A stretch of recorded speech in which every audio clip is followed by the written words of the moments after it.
Discover what truly it means to be a modern day man in today's society. In the rapidly changing world, Logan shares his profound insight on masculinity, integrity, and faith, revealing how aesthetics, strength, character, and purpose are more relevant than ever, regardless of your job or lifestyle. If you ever wondered how to lead with honor, dress with dignity, or build a meaningful relationship in a casual culture, this episode is essential guide. Nick, a dedicated member of the Society of Ordinary Gentlemen, offers a raw look into his diverse life, from farming and firefighting to professional trucking and barbecue mastery. He emphasizes that being a gentleman isn't about suits or status. It's about showing up, following through, and honoring your commitments. Values rooted in biblical masculinity, you'll discover the choices to dress well and carry yourself with confidence. Influence is not only how others perceive you, but how you perceive yourself and the profound ripple effect it has on the community and family. We break down these things into several categories. True essence of masculinity and how it shapes by faith and purpose. Practical ways to embody integrity through dress, communication, and action. This is important of legacy, and not only in wealth, but in character and spiritual rewards. How the mindset can shift and elevate your leadership at work and at home. Why personal grooming, manners, punctuality are powerful tools to influence any environment. Stuck in the comfort zone, overwhelmed by society and shifts, this episode challenges you to step up in a live, intentionally transforming your daily habits into pillars of respect and influence. Whether in your career, in faith, or in relationships, the principles shared here will inspire you to pursue excellence and reflection on your true character. Join Nick, a man of faith, resilience, as he discusses lessons he's learned from his historic grandfathers, spiritual mentors, and personal failures turned to growth of opportunities. His journey underscores that success isn't measured by trophies or titles, but by impact that you leave in the world and those you love and serve. This episode is perfect for any man striving to balance work, faith, and family. Those who are ready to rediscover themselves and the virtual embrace of honor and being a gentleman in today's world. Step into your best self, lead with integrity, and join a community committed to elevating what it truly means to be a man of character. Welcome to the Ordinary Gentleman, and welcome to the Gentleman's Forum.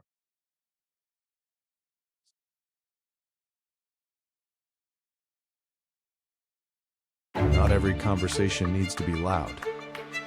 Not every disagreement needs to become hostile. And not every man is interested in spectacle. The Society of Ordinary Gentlemen exists for those who believe that courtesy still matters, that restraint is a strength, and that how one conducts himself, especially when it is inconvenient, is a measure of character. This is not a platform for self-promotion. It is a place for thoughtful discussion, mutual respect, and personal accountability. The Society of Ordinary Gentlemen is an online community with the mission of cultivating modern gentlemen by teaching skills, habits, and mindsets that elevate personal style, communication, health, and lifestyle through community, courses, and mentorship.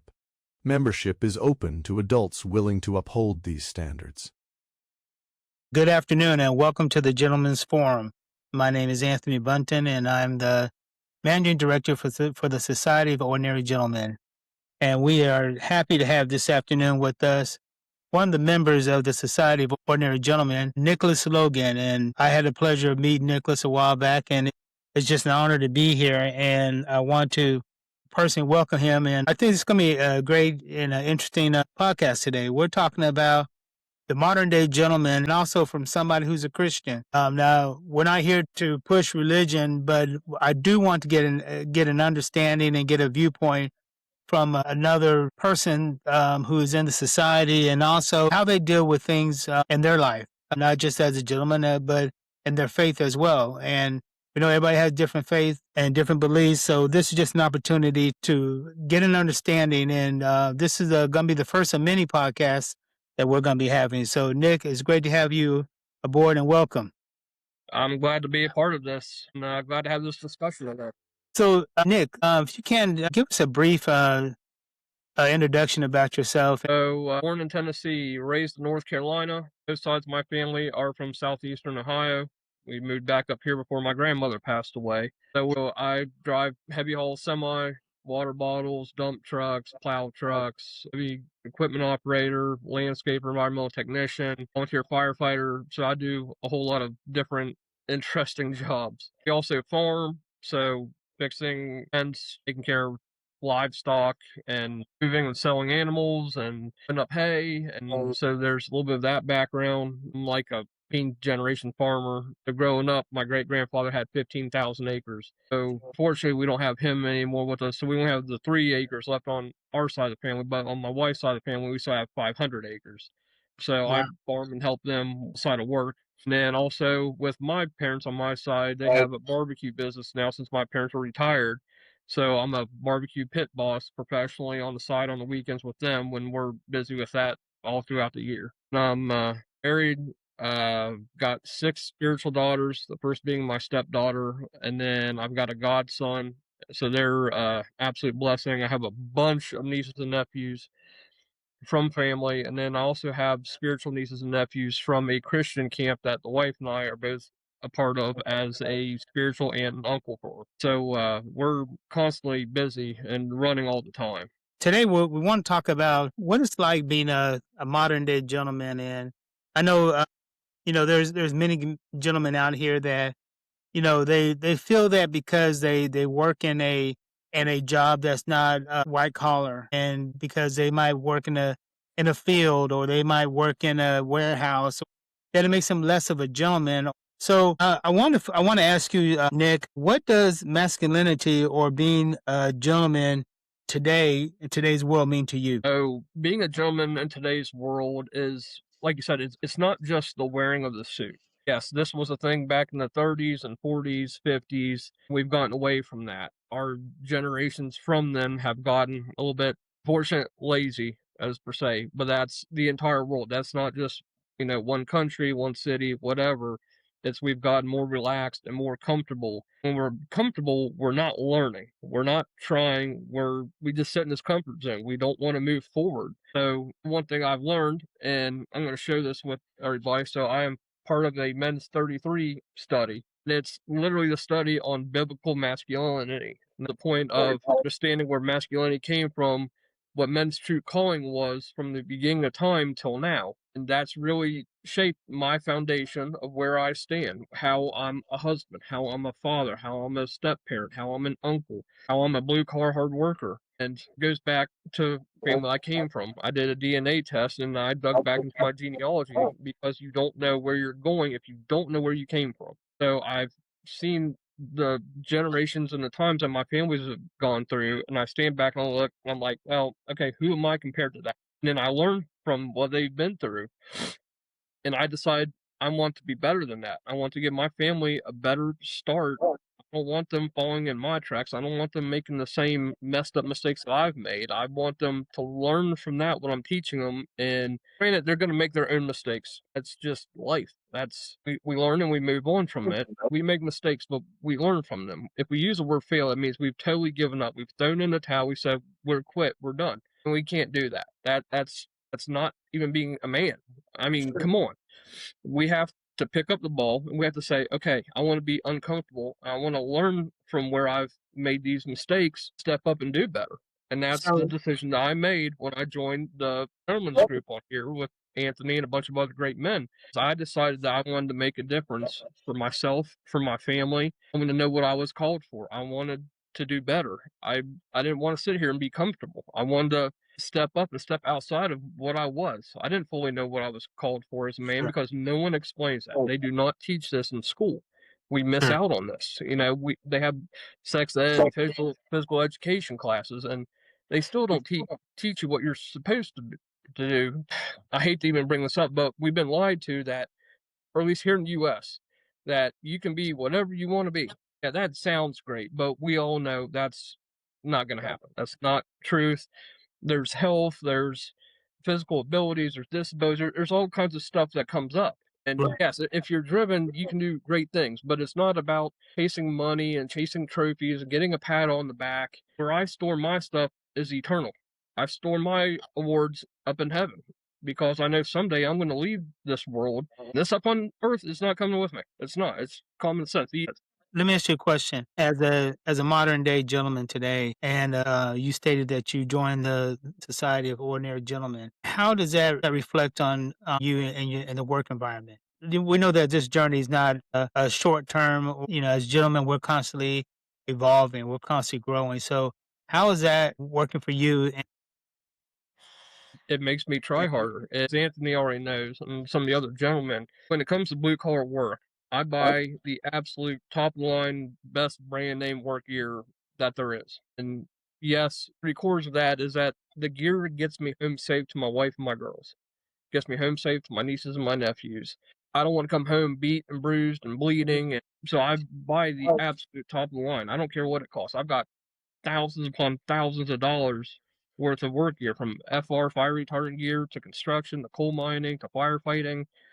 But it pushes me to do better, to dress better, to have that stuff. So yeah, I have extremely nice jeans that I wear that are $88 a piece. I have $600 boots that I wear. I wear my work shirt, but I have a nice vest that I wear over top of that. Or one of my heavy coats. Like, I'm still dressing in a type of suit. Yes, it's not like dress like what I'm wearing right now, but it still makes me look professional. It makes me look nice when I go to meet people on the job sites, when I'm shaking hands with a contractor or another foreman or a safety guy or another company's boss or whatever it is I deal with on a daily basis on the job sites.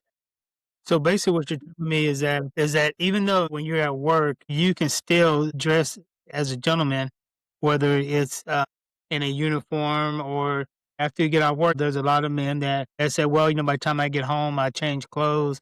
I don't feel like changing out, so I just throw on something."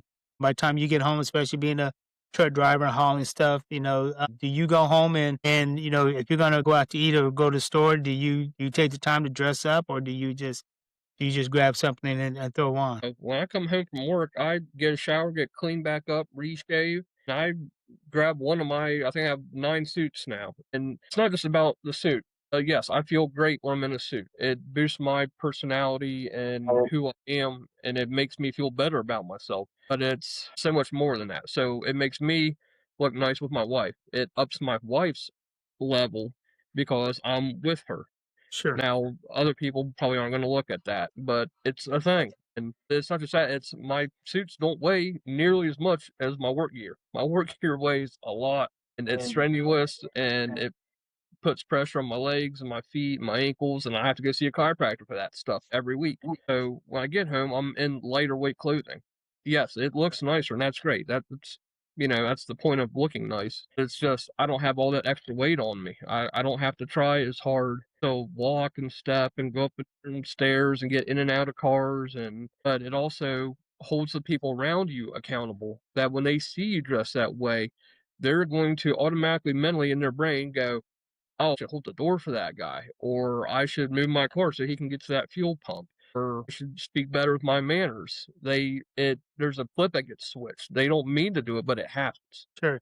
And I know for me, I started this journey. I grew up in a religious home, and we have 13 ministers in our family. And my father was a minister. He was also an officer in the Air Force. So those gentleman qualities were always instilled in me. I didn't understand it at the time, didn't really take it seriously. Then I went to the military, and even then, I really didn't take it seriously. But went to about 4 or 5 years ago that I started taking it seriously. And When I changed my appearance of how I dress and start wearing, yeah, I wear suits every day and or a blazer or a jacket, but it's just the overall perception of how I wanted people to see me and how I wanted to be seen and how I wanted people to treat me, because people are gonna people are only gonna treat you the way you treat yourself. So if you don't feel like you're worth anything, that you're good enough, that's how people are going to perceive you and that's how they're going to respond to you. So when I did this change, I noticed a great deal of change in my life and how, like you were saying earlier, how people respect you different, how people look at you different. You walk in the store and those things do make a huge difference. But I want to ask you just real briefly about three of the most influential people in your life and how have they impacted you? Well, I know you've asked for 3, but I'm gonna have to go with 4. So, both my grandfathers, my grandfather Henry on my mother's side, my grandfather John on my father's side, my dad, and then the gentleman that stepped up as a spiritual father figure for me at church, all 4 of 'em have impacted me differently. Mhm. So, my grandfather on my mother's side, World War II Navy vet. Him and 4 of his 5 brothers. So we had 5 brothers in World War II. You watch the movie Saving Private Ryan, there was 4 brothers. Well, we had 5. Somehow, by the grace of God, all of them came home. They started a family business, and then they raised all of our families. So I come from a huge family on that side. Because they started that business, then my mother and my aunts, my uncles, my cousins all got to work in that business. They got to stay together. They really grounded. Boys went to church every single day. My grandparents didn't miss a day.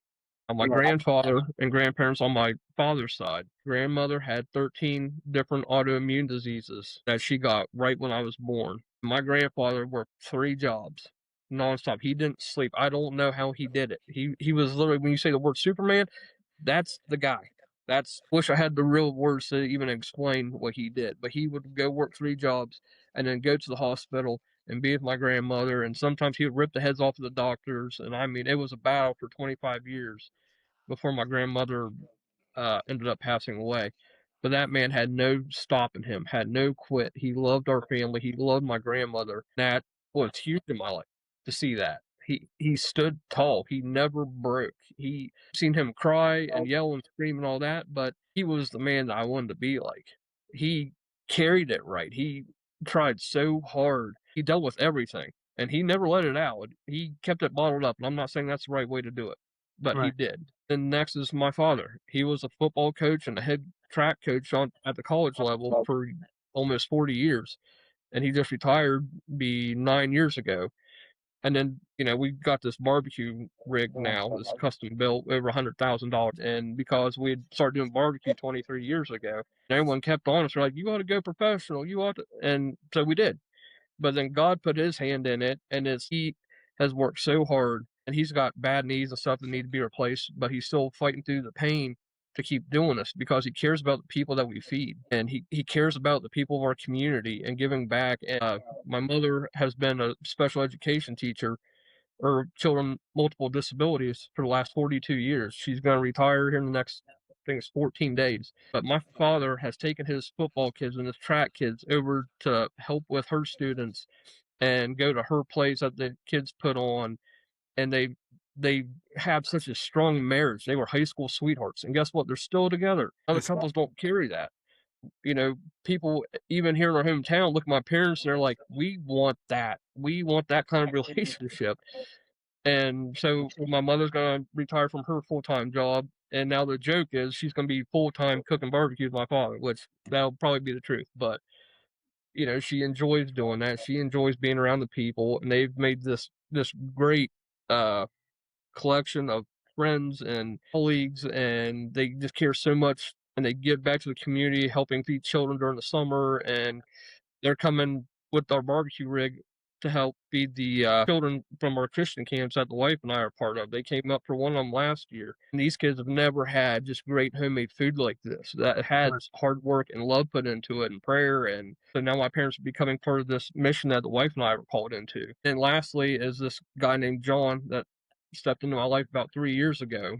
And unfortunately, the godparent, the guy that's supposed to be my godfather, he decided not to have relations or marriage with my aunt godmother anymore.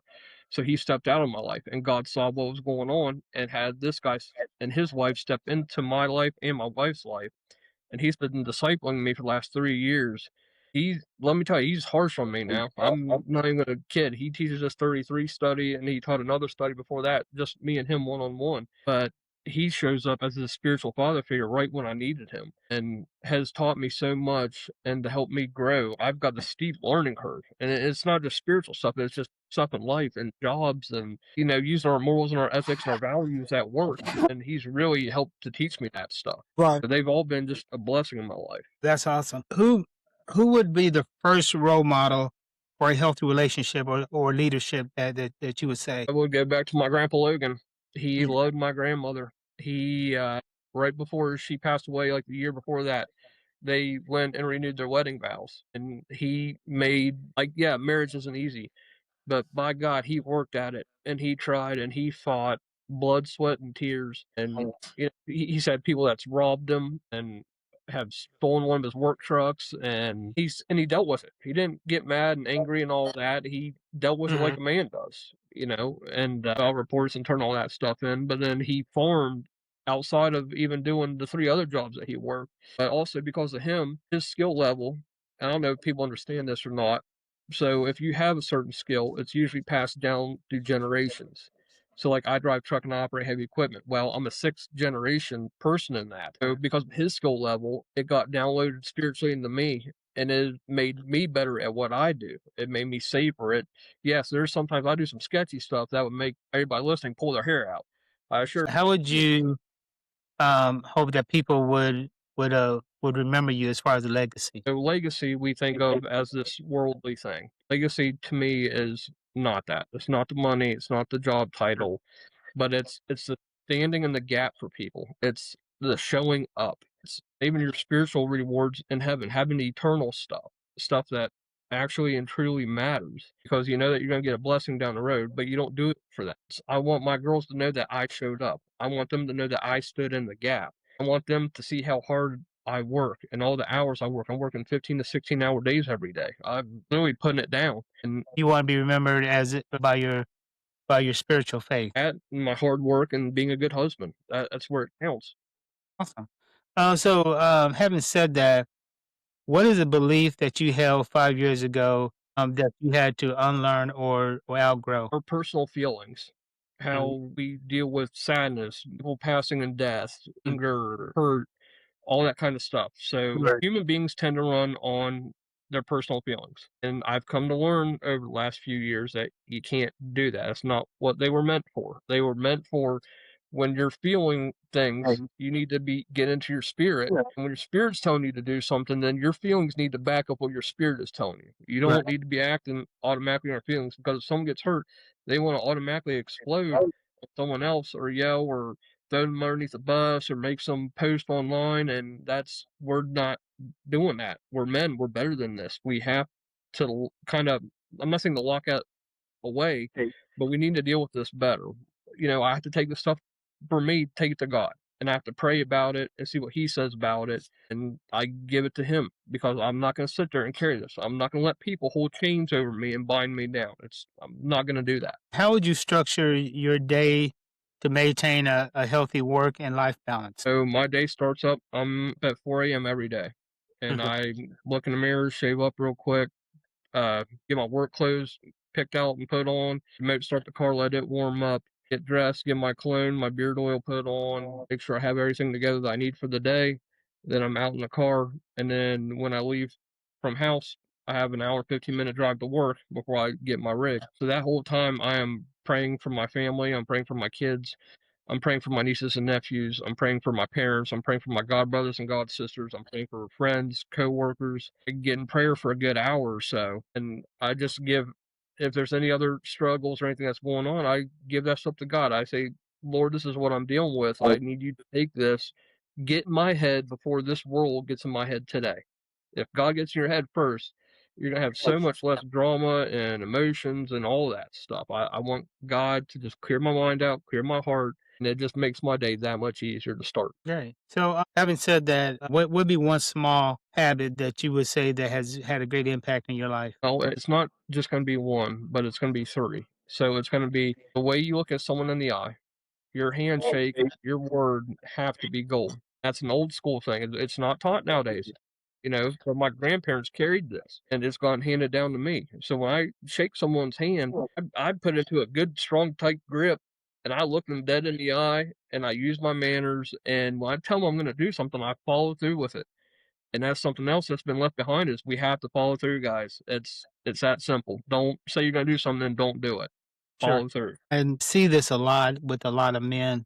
There's so many men that walk around there, and this is a habit that so many people, not just men but even women, they're so busy on holding their phones in front of them that they're not looking around. They're not paying attention. Even as a gentleman, if you're talking to somebody and you're holding a phone in front of you and you're texting or you're constantly looking down at that person, you're not really giving them your full attention. And that's been something that I've noticed that has happened so much. The other aspect is, like you said, giving a firm handshake. You don't have to break the person's hand when you do it, but that firm handshake is a term of endearing respect. You're letting that person know that that you value them and you appreciate them. Like I said, it doesn't have to be a hand crushing handshake, but it's an affirmation or affirmation of a greeting. You're letting that person know, hey, I'm glad to see you. I really am glad to see you. I'm glad to meet you. I'm glad to know you. And what you brought up is very important, is being a man of your word. If you say you're going to do something, then you need to be a man of your word. I tell my grandson all the time is that, your word is your bond, and if you don't keep your word, then you can't expect people to respect you. If you're gonna tell somebody that I'll do this, and I tell my grandson, I say, if you can't do it, then be man enough to go to that person and say, look, I'm sorry, I'm not gonna be able to do that, and this is the reason why. The worst thing you can do is give somebody your word and not follow through, and then not tell them or explain to them why you weren't able to do it. Yes, things happen in life. Things come up in life to where hey, Nickloas, I'll pick you up tomorrow at 8 o'clock. And then, I'm on my way there and there's a car wreck or there's a traffic jam, and all of a sudden I show up, 2 hours later and you're like, man, what happened? I thought you were going to be here. As a gentleman, if I'm looking at my watch, number one, I'm going to make sure that I allow travel time, but we know that some things are just unavoidable. And I see that I'm going to be late, then I, as a man, should be calling you and say, hey, Nick, hey, this is Anthony. I just want to let you know I'm stuck in traffic. It looks like it might be a 25 or 30-minute me to get there. That's like you say, you're keeping your word. Yes, I couldn't get there on time, but it's not due to my own fault. But as a gentleman, if you're going to give your word, you should make every effort to keep your word. Keeping your word is something that a lot of people do not do anymore nowadays. Well, let me add on to that real quick.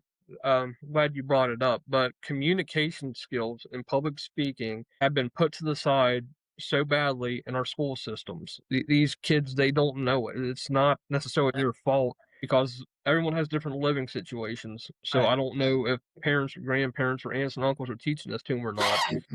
And I've been real lucky to have that and to take public speaking, and I had to take it twice. I was terrible the first time through, so I don't want anyone thinking, hey, he's perfect. No, believe me, I'm a mess. I screw it up every day. But communication skills are huge, and I just dealt with this yesterday. I had a guy that I hired to mow, and he hasn't showed up for 3 days and hasn't communicated with me. So the guy that mowed for me last year, who actually dropped me because he wanted to go to North Carolina to help the people, which is great. But then he handed me off to someone else that wasn't good enough that didn't show up. So then I hired someone else for this year, and this guy hasn't shown up and hasn't communicated with me. And that is a pet peeve of mine. I cannot stand that. I was ticked, but I was holding myself back from typing on the phone. I was just like, I handed the phone to the wife. I said, listen, I'm going to let you deal with this because I can't. I'm Sure. not in the right attitude to do it. There's some people that are, very good at communicating. There's some people that love to hear themselves talk. Some people are very eloquent when they speak. But then there are also some people that struggle. For myself, growing up, I had a bad speech impediment. I stuttered when I was younger, and to the point where I didn't want to read in class. I didn't want to answer questions in class. I avoided conversations. It took me becoming an adult going in the military, being around people to where I had to speak. I had to, especially when you in military, you start getting rank and you got people up under you or you have to respond and answer to somebody in authority above you. It was a difficult time for me, but it was that experience that helped me learn how to speak up and talk, when I was in the military, I was teaching combat life-saving courses, 2 and 300 soldiers at a time. As a minister, I've preached before hundreds of people at one time, teaching executive protection work, security consulting work, where I'm teaching and helping people become security officers, becoming fire protection specialists. I had to learn how to get out and talk. So yes, you're right. Communication is very big. We've gotten to this age of texting all the time. I mean, I see people sit in one room and text to somebody in the next room instead of getting up and talking to people. But as a gentleman, yes, we know we need to communicate. We need to be upfront and talking to people. In a world that's becoming increasingly casual, what modern etiquette rule do you think is most important to maintain? And I think one of those good points would be communication. Communication, dressing well, and showing up. I mean, Right. along with your communication, so let me add this, and this was told to me a little while back, but you brought up cell phones. The most technically advantaged race, or people, or whatever you want to call it, and yet we still have a breakdown in communication. We still have people who don't want to walk to the other room to talk to the other people. Mhm. They don't want to go out in public. They want to be hermits. We gotta break this. This is terrible. People are not meant for this. This Right. And it's funny you say that because I guess you want to call it New Year's resolution was I have been de-digitizing myself. I got to the point where, I was relying on my cell phone, on my iPad, scheduling things, answering questions for me. Everything was done. I was doing through my iPhone or my iPad, and I realized that it was becoming the norm. We were talking one day, Nick. I think I Mhm. checked with you that I was at the airport, and even at the doctor's office, 20, 30 people in there. Everybody out of 30 people, a good 26, 27 people were on their cell phones. You walk in the airport, people are bumping into each other because they're so busy looking at their phones. You sit in the boarding area of the airline and waiting to board a flight, and that's all you see. There's no one-on-one communication. Everybody's on their cell phones, and everybody. So I started working on digitizing myself this year. I use my phone strictly for communication of, making a phone call or, if I get an email. But what I did do was I limit this stuff to even like when I'm at home, I set my phone to where at 7 o'clock, put my phone up. I tell you, I don't even put it in my bedroom anymore. It's in my office right here in my office on my desk. And I don't touch it again until tomorrow morning when I get ready to get up and go to work. After I work out, after I do my daily devotional and all that, before I go out the door, I'll get my phone. I used to have it right there by my bed, but I found out that when I get in bed, I start scrolling or I wake up middle of the night, I start scrolling, or first thing in the morning, I get up. My first thing is to grab that phone and start checking the emails and messages and stuff. And we have gotten so wrapped up in this aspect of that, like you were talking about. And so I started digitizing myself, and now I carry a notepad with me. I write my notes down, and it's amazing how much I'm remembering things now that I would normally forget. It's amazing how I'm more in detail because I'm writing things down. And, then when I was relying on my phone, limiting the amount of time I spend on the telephone or watching TV, and I'm doing more reading now, both spiritually reading my Bible or reading self-help books and stuff. Yes, I can do it online. But the thing about it is even reading my Bible, if I do it online, if I do it through a phone app, then notifications are popping up, texts are popping up, emails are Mhm. popping up, or just a general temptation of wanting to go check them instead of what I actually sat down to do. So yes, you're right. Communication is a big aspect, and and that's a modern etiquette rule has gotten out of control. As you know from the post that I made, that I didn't get my first cell phone until I was in 8th grade in middle school. I grew up in a world where we rode bikes, we played roller hockey, we did farming, we knew other families' kids, we went out and had fun, we went bowling, we went to church youth group, we were in sports together. We've come from a whole different generation. I'm having a hard time understanding how far that we've gone off the rails because I used to know all the neighbor kids. We used to play every day. We'd stay out until the night light on the road light came on, Sure. and then we were required to be inside by our parents. But during the day, they didn't know where we were. We were out riding bikes, getting drinks, and going swimming at the pool and getting ice cream. And, we lived in a whole different safe world back then. And this world now is literally like the rails split and the train wrecked. I mean, Yeah. that's where we're at right now. I would rather go back to the old hand crank phone on the wall like my grandparents used to have. I enjoyed that. Yeah. But people aren't going to even know what I'm even talking about right now. I have a record player, vinyl record player. Hmm. And 'cause even nowadays, you can go to Walmart and buy a record player.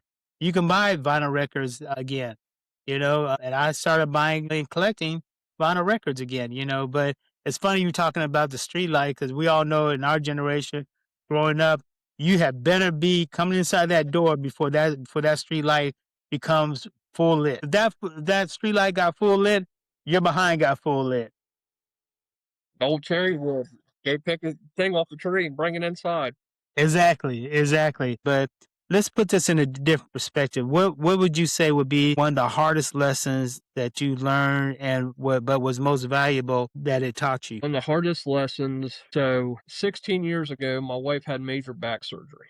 And I mean major back surgery. She literally had a piece of her spine taken out and had metal plating and discs and screws and bolts and rods and cages and all that stuff put in. And at that time, God decided to take me down a path. So I was an environmental technician. And one day my boss asked me to move some stuff for him. Well, me being a farm boy, I'm good with a truck and a trailer. I can flat back a trailer around anything. So I did exactly that. I was loaded, I was tarped, had all my straps tight, looked gorgeous. And my boss looks at me and goes, "What are you doing making a minimum wage of this job?" He goes, "Go drive truck." So 2 months later, I went to trucking school. Well, that's when my wife had her back surgery.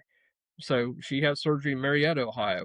And I had trucking school for 5 weeks straight up in Columbus, Ohio. That's over a 2-hour drive. So I slept in the chair beside my wife, and I'd get up at 3 a.m. and had to borrow my mother's spare car at the time because it got great gas mileage to drive 5 weeks straight. So I would drive up to Columbus, do my thing up there, learn my skills, and drive back and check on my wife. And I took better care of her than her doggone nurses. I'm telling you. That's a whole nother thing I'm not willing to open right now. But with the grant money that I got to get my CDL, they required me after I graduated Roadmasters Trucking School that I had to get my first 10,000 miles over the road. So my wife was healing, and because she had to learn how to rewalk again, she had to stay at the retirement home in our hometown.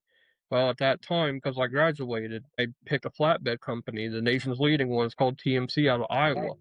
And I went over the road and I had to go do their training courses up there. And they're no joke, they're ex-military. You walk in the grass up there, you're going home and you're paying your own way. They don't play that game. And I learned great skills. And we started out with 60 guys. 13 of us graduated. It got our first Peterbilts and our flatbed trailers and the keys and our trucking. So I had to be away from family and I had to be away from my wife and everything else was going on. So I wasn't there for them, but I was learning over the road skills, tarping and hauling different loads and chaining and all that, and fueling and winter driving, and there was so much. My learning curve was so high, and yet I wasn't able to be there for my family. Well, my in-laws also have some medical stuff going on, so I ended up coming off the road after I got my first 10,000 miles, and then I started driving truck locally. So I've done local flatbed, hauling lumber, I've done concrete, poured walls, and large commercial construction and small residential construction for the last 5 years now. I've driven plow truck, water bottles, bobtail or pedal hitch trailers. I mean, I've done a little bit of everything: flatbed, step deck, machinery hauling. What was a decision that scared you, but you made it anyway because it was the right thing to do? I'd had a different path for me, and Sure. it's not just the trucking side. It's he called me into missionary work back in 2002, but he goes, "I need you to drive truck and share the gospel at the same time."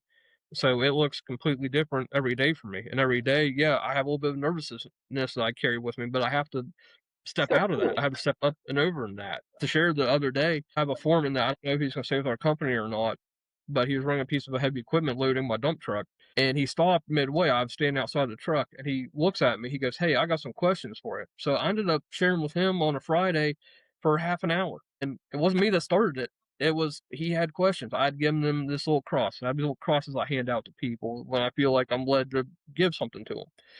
And so he asked me questions, so I shared with him, and I enjoyed it. But I had to step over my nervousness about sharing because the devil wants to stop me in my tracks when I'm walking. So I have to kick him in the face like Chuck Norris and just keep doing what God called me to do and do my construction job, driving truck and being safe. And I've got well over 1,000,000 miles now. And it's not because I'm not safe out there. I'm doing my job to the best of my ability. What would you say your definition of success has changed over, let's say, the past 5 or 10 years? Okay, well, success. So we think of success as this man-made, lived out thing, and it's not that. It's me being a husband. It's me leading my wife right. It's me leading my girls right, getting them to church and sharing the gospel with them. It's me leading my godson. It's me leading my nieces and nephews and my spiritual nieces and nephews from camp. It's showing up. That's where it needs to be. It doesn't need to be the pat on the back or hey, good job or a trophy on the wall or a belt buckle from riding a bull or something. That's man made. We need to do away with that stuff. That stuff's gonna die out. It's not even real. Both work wise and family barbecues and stuff. So I take it that's something that you like to do.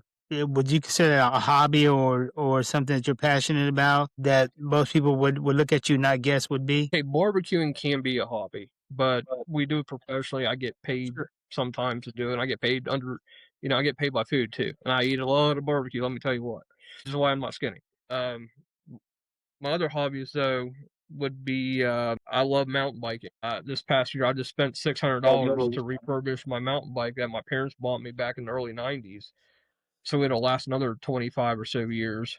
And then I'll refurbish it again because it's a great bike. It's not rusting. It's got a great, strong aluminum frame. It's a giant. It's a great brand name. And it's gotten me through all the rides I've taken it. And I've put a lot of miles on that bike. So it's got everything's pretty much brand new except for the frame.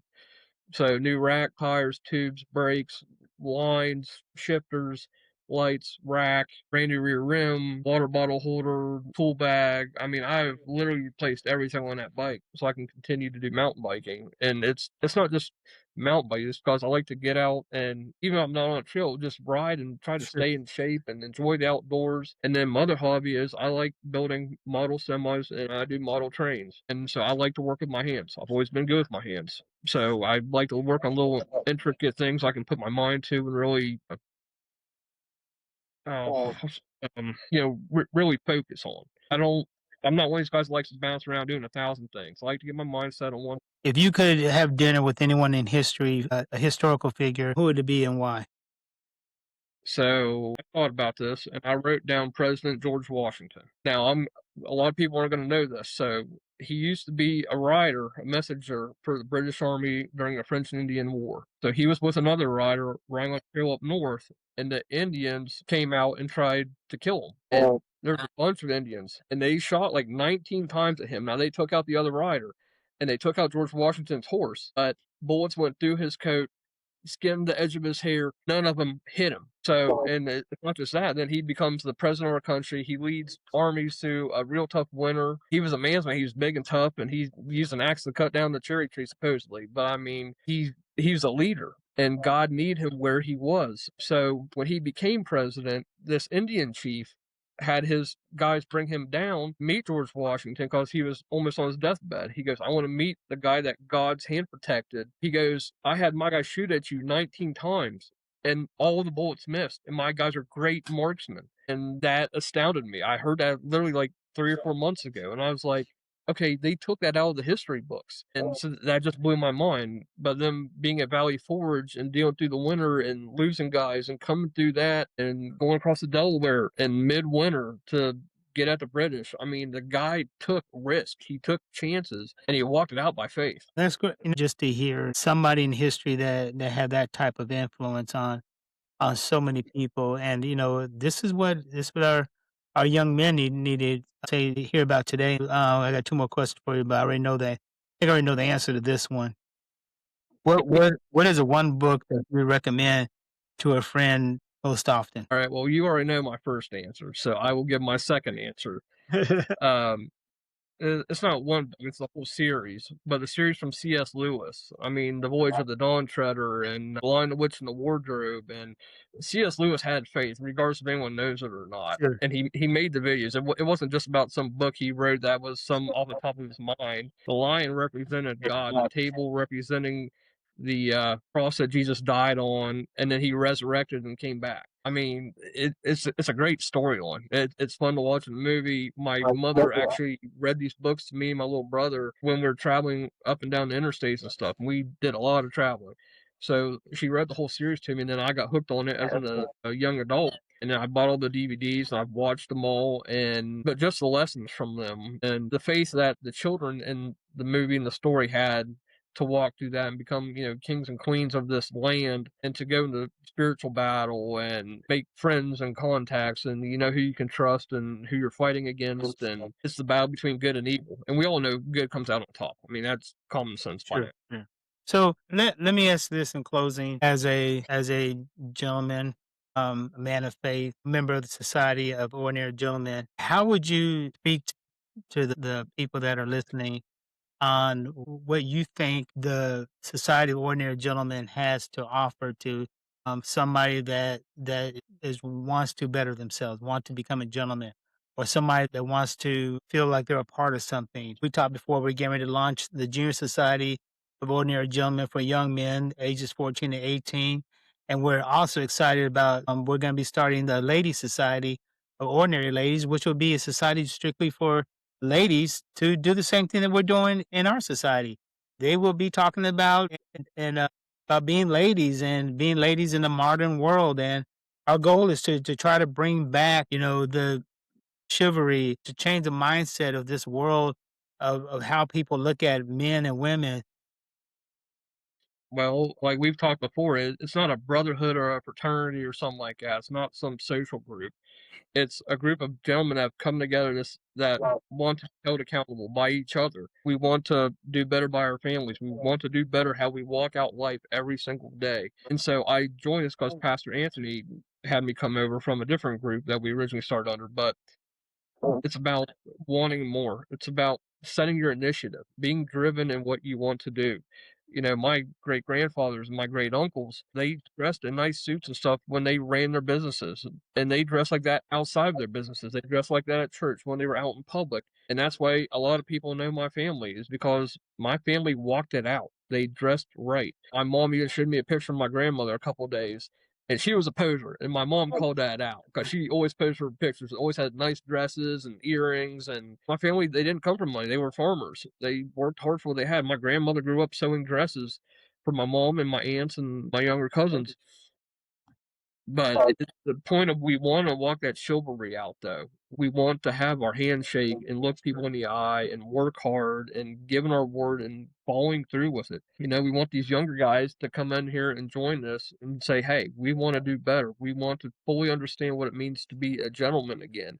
We need to bring back, it's not just some class act, it's who we need to be, it's who we want to be. It's an everyday thing, and it's going to be an everyday battle, and you're going to have to want to learn. Step out of that comfort circle. I mean, really want to be driven in what you're doing. You know, learn from these guys. They're sharing some amazing information, and these guys share stuff that I don't even know about. So I'm still learning too. And, I've been a part of it for a while now. And, and I'm honored to be on the podcast today to talk to everybody. But it's, come join, learn, have fun. There's going to be stuff in the classroom. There'll be videos, stuff you guys to read. There's all kinds of discussion, our live calls that we have on Sunday. I mean, please come be a part of that. It's a great time sharing, getting to learn one another. And it's guys and people from all over around the world, not just, one state or one city or one country. It's learning backgrounds from multiple different people all the way around. So it's interesting and fun, and just a great place to be, a great group to be part of, great, just good men to talk to.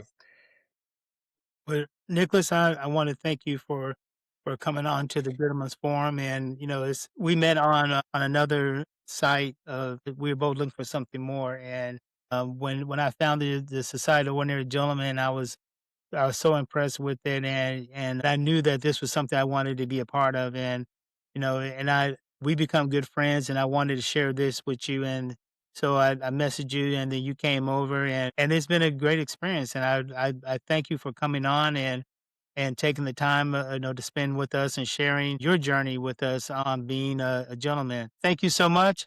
I appreciate you. And or you can go to the school app, the Society of Ordinary Gentlemen. And we'll also be on LinkedIn and YouTube and Instagram. Our whole purpose is to bring awareness and to reestablish the gentleman in the modern day society. So again, Nicholas, thank you so much. And it's a pleasure having you. And we will talk at you later. And please join us again next week on the Society of Ordinary Gentlemen's Forum. And we will talk to you guys later. Take care. Be blessed.